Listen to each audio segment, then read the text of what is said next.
Everything bust down.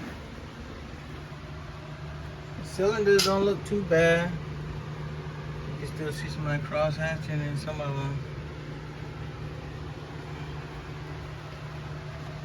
LS7 lifters, trays, everything out, push rods.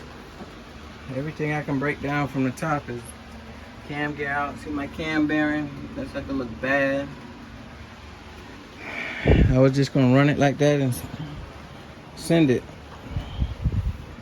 This side, let's see. You can push this. Look, watch this. See how much this thing dropped? Y'all hear that? That's my knock. That was the problem. This cylinder right here.